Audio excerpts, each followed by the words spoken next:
Hello friends, my name is Chrissy. Welcome back to my channel.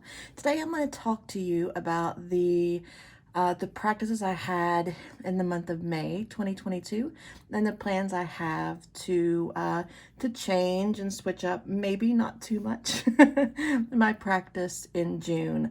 I fully anticipate there being a video in the middle of June shaking things up a little bit, but I wanted to show you where I am right now. So I wanted to welcome you to my setup, first of all.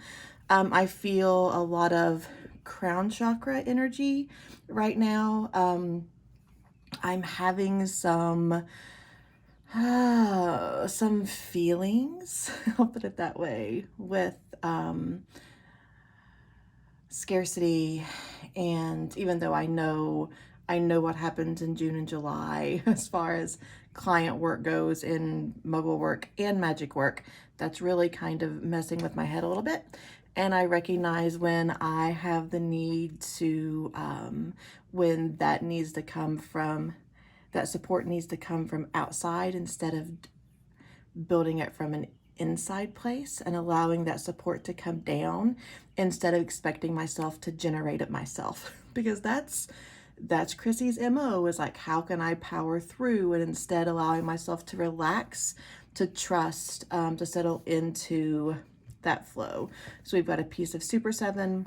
We've got Mary Magdalene, who I'll be working with this month. I will be sitting her up, but for your purposes, she also can lay down nicely. A piece of smoky quartz, a beautiful little figurine that is looking, a piece of lepidolite, and then a piece of garnierite. I can't move this up to show it to you because it's weighing down my camera stand, but this is one of my favorite crystals. It's garnierite is all about having, bringing in, inviting in the realization of support from source in our magic and our process. And this this crystal, when it's turned this way, feels just like a computer mouse, and I love it for that reason. So let's get into first of all, the new decks that I got in May. So I did a video earlier this week with the 3 decks from Rachel Jean, the Wandering Moon Tarot, the Wandering Soul Oracle, and the Wandering Echo. This is a majors only deck. I won't flip through these here because there's a video I'll link below for you to go and see them. But to just give you an idea, if I can get the box open, of the cards in this deck. Very simple, a simple in theory, not a simple in practice. Single image oracle card. And the tarot deck and the majors deck is done in a very similar style. Like I said, there's a full, I love this card, the detail of the droplets of water. There is a full walkthrough of all 3 of these decks. It may be the video most recent to this one, so I'm not going to bother showing all of those again because I already have. Another deck that I bought this month, I assume it's available online. I bought this in person, and this is the Guided Hand Tarot. This is the little wrap that I made to put it in. The Guided Hand Tarot by Irene Mudd. I was, this is a little guidebook, little white book. I honestly did not buy the full guidebook because this all caps handwriting, my eyes just don't jive with it. It's not really readable to me, which I realize is the risk that I've taken in creating my own tarot deck that is handwriting both on the cards and the guidebook. But it is what it is at this point. I was in Louisville with my best friend and our husbands, and I found this deck at a little indie artist shop. This artist is native to Louisville. And I bought this deck honestly because I was like, oh my gosh, a tarot deck in the wild that I have never seen before.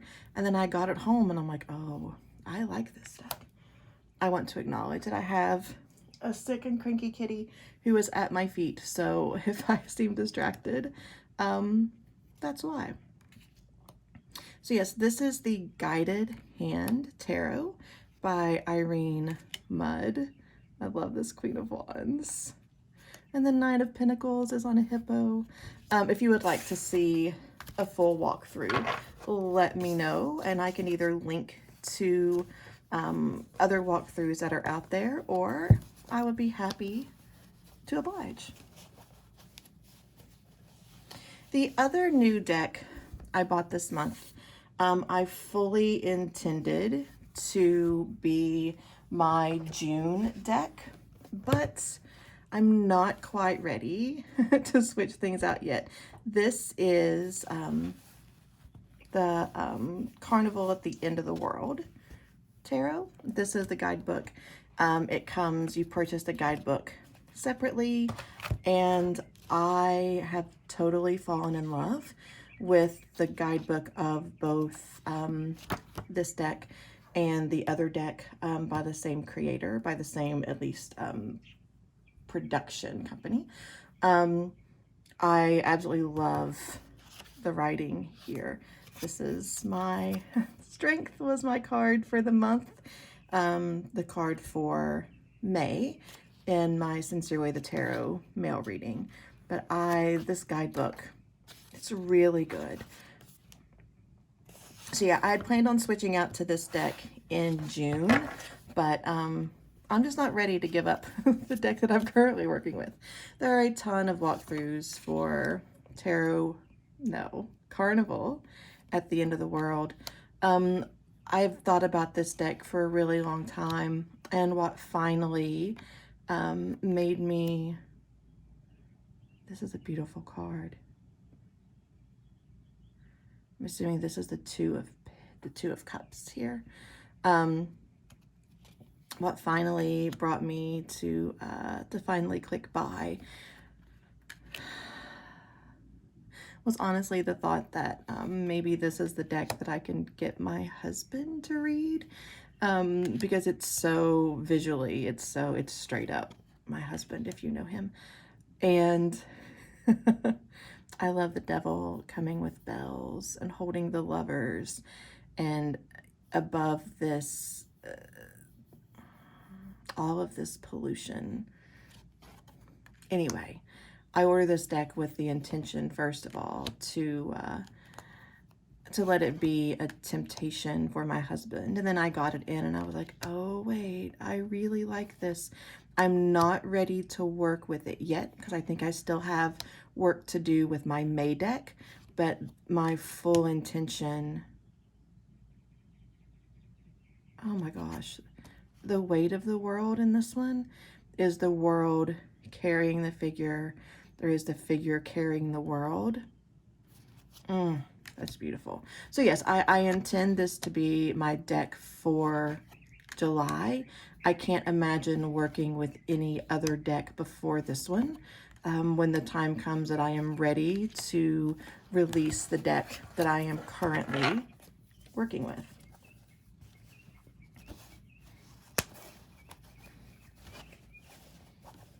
So I guess in all reality, I received another deck this month. I bought this deck in April, but then it sat in customs in Chicago forever. So this is the day was of creation. I keep checking on my little Atlas cat. This deck is stunning. This deck is replacing, I'll show you in a moment, replacing another deck for my evening Reiki work. I love this deck. I saw it on, I can never remember exactly what the 2Gs are. Garden Goddess Tarot, right, Thea? And I had to have it. This deck is what I was hoping the Soul Cards deck would be. The way that I hope to connect with soul cards is the way I have connected to this deck. It's another deck that my husband flipped through and pointed out things that I had not seen. This will be a part of my bedtime Reiki practice. I really enjoy the guidebook as well. There's a nice write-up on each card that is just thought-provoking enough while also being grounded. I'm going to really enjoy working with this deck, and I don't see this being one, I could be wrong, but I don't see this being a deck that I move in and out of my practice. I predict that this deck will become my bedtime deck. Again, I could be wrong, but that is my expectation for this deck. Is that it for May? Decks I was working with, decks I bought. Yes. Okay. So now let's move into June. So the two decks that I been working with for my daily draws in June, in May I am going to keep. So the first is the prototype of my deck of the Narrative Alchemy Tarot. This is, like I said, the prototype. Everything is, all of my phrases, my keywords are written in white pen with the tarot correspondence in the corner. There is very little color differentiation. There's not a lot of variance. Some of them I've gotten over the last month really, really hard to see. The update on my deck is it is scheduled to be printed this week and to be shipped June 7th. At that point, I will confirm the measurements for the wraps that I'm making for each deck. So I'm hoping to start shipping them out the second week in June.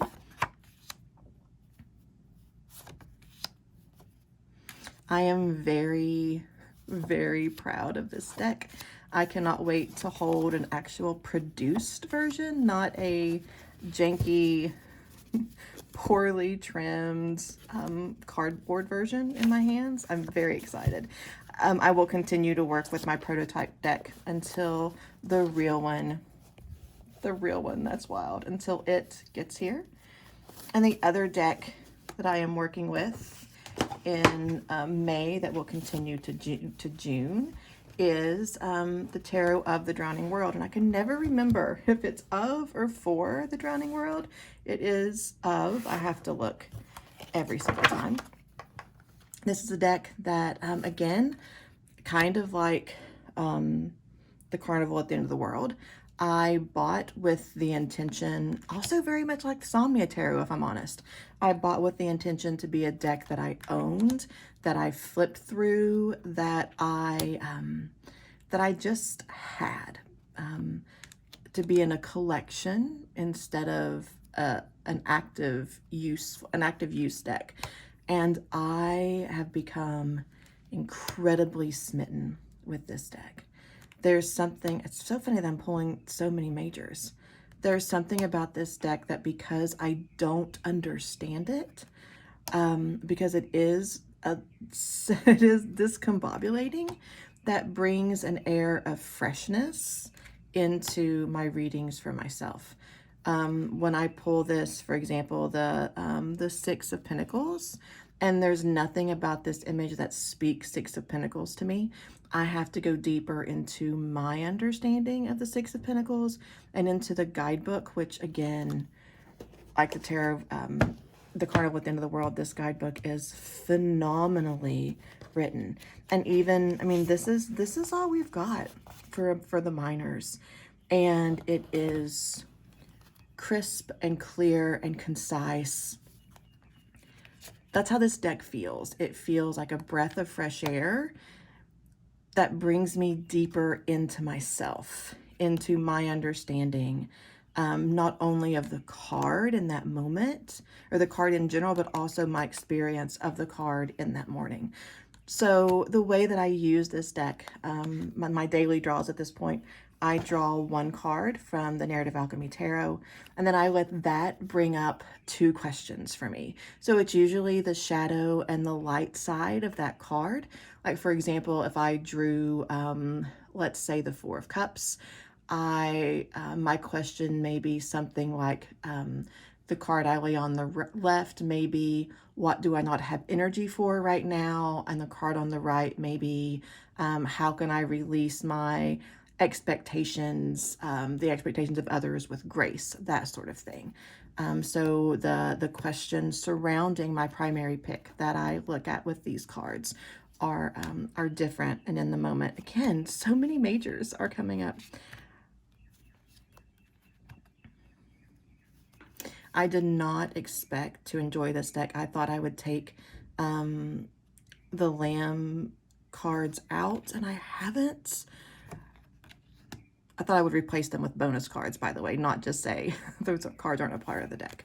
But this is my reading deck, my daily draw deck for May that I am keeping for June, and we'll see when my deck comes in, if at that point I continue with the Tarot of the Drowning World for a while, or if I go back to, or if I move into Carnival at the end of the world. I really feel like I'll probably stick around with Drowning Moments, Drowning World, so many words, to get into my new deck. There's just some good meaty decks out there. So, oh, I forgot to tell you. So I told you that I'm bringing the Devas of Creation in as my evening Reiki practice deck. And the deck that I have been using, that I am releasing for a while from that practice, is the, as everything slides, the Energy Archaeology. This has been a lovely deck to work with. It's been really grounding in my physical body. This is how I've been guiding my Reiki, my evening Reiki practice for the last maybe a little over a month. And is as helpful as this has been to me. And I'm keeping this in my frequently used pile over on the side of my desk. I do see a need to move more into the energy of my Reiki practice instead of the biology, the grounding piece. Again, moving from where I was a lot in the root chakra for the last few months and trying to address my fears, scarcity, what if abundance goes away? I was trying to address that from my root chakra, and I don't feel like that was working. So that's why I'm bringing in the Devas of Creation, which feels much more crown chakra to me. A few more things to show you. I am playing with bringing some reading into my practice. And the first book that I'm using is To Be Soul, Do So, Do Be Soul, Do Soul by Hiro Boga. I haven't decided what deck I'm going to use with this book yet. I may not use any particular deck. I may just come through and pick a deck each time I use the book. My goal is twice a week, once during the week and once on a weekend, of choosing a prompt at random, which really vary in length. Choosing a prompt at random, drawing a card, and then relating the card to the book. Honestly, with the elephant on the front, I hadn't thought about this until just now, but this feels, and the top hat, this feels very circusy. So this may be a way to bring in my Carnival at the end of the world before it becomes my daily draw. I think I just decided to do that. So my goal is, again, twice a week to draw in reflection with this book. And I'm going to use the Carnival at the end of the world to do so. Hot dog. Chrissy just figured it out. And the other book, the other energy that I'm working with is Mary Magdalene. As I said, she's up here. I'm going to scoot my stuff a little higher so I can bring my book in to focus. this book by Karen King is very, well, here's another Sincerely the Tarot monthly draw, and it's the King of Swords. This book is wonderful, but it is very heady. So I don't expect to move through this book quickly. I started it, I didn't write in here when I started it. It was sometime last year. So I'm actually bringing my bookmark back to the beginning. I'll be working with this book in June. It took me a while to figure out a deck that I wanted to bring in with this book, and I finally decided on the Super Oracle, just because it feels, the work that I have the potential to do here is very heart-focused. There's a lot of Mary Magdalene's story that, let me rephrase that. A lot of the ways that Mary Magdalene's story has been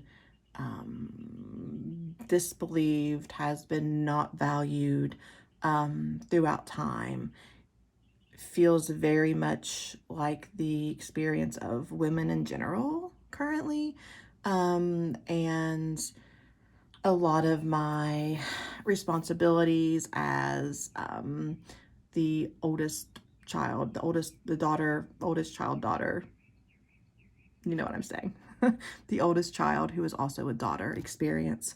So as much as this book is heady, but the process is going to be very emotional for me, I wanted to bring in a deck that matches that energy. So again, a deck that is very heady. Again, this is a Super Oracle, but has a lot of space to process emotion inside of that logical. that I see both this deck and this book as an experience that initially speaks to the intellect, but has so much space to go into emotion. So I'm going to be working with the Supra Oracle as I work with Mary Magdalene this month. So I also have the guidebook, and that is here. Again, I love so much, which makes me again question how wordy the guidebook is that I am writing.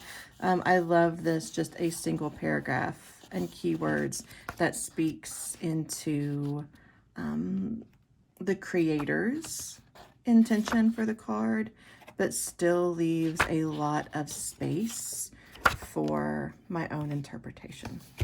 So, purchased this month. I can never remember the name of this deck. The Guided Hand Tarot and the set of the Wandering Moon decks. Everything else I purchased this month will go into being utilized. We're going to use the word utilized this month. We have the Carnival at the End of the World, working with To Be Soul, Do Soul. Not purchased this month, but we have the Super Oracle working with the Gospel of Mary Magdalene. I'm going to be using the Day Was of Creation in my evening Reiki practice. And then for my daily draws, I'm going to continue to be using my Narrative Alchemy Tarot and the Tarot for the Drowning World. So I will have a link below to my mailing list. People on my mailing list, I ordered a very small run of this deck. I ordered just 50 for the first run because, you know, I wanted to be able to work on my own timeline and not feel rushed as I write the guidebook or rushed as I create the, as I write the guidebook. And I also wanted to be able to take the time to create the wraps with intention devoted to each individual that purchases the deck. So my initial run is a run of 50. They will be offered first to the people who reserve decks. I think there were around 40 of the 50 that were reserved. And then after a few days of that, they'll go up to my mailing list in general. So there will be pictures of everything before they actually go on sale, at least to my mailing list. I may go ahead, because I'm really excited, and be able to get some of the pre-orders for the reservation list. Go ahead and get those going. But these will go out hopefully by the end of the month. If you're interested, again, these will be mass produced. They will still be my handwriting and the colors of the chakras, but they will be much better quality than this cardboard that I bought at Michael's. So you can get on my mailing list to be the second to know about the deck being available. So not the reservation list, but the list immediately after the reservations. So that is Chrissy for the month of May and the month of June. I hope things are going well in your neck of the woods. I would love to hear what decks you're working with in June of 2022 or whenever it is that you're watching this. And until then, bye.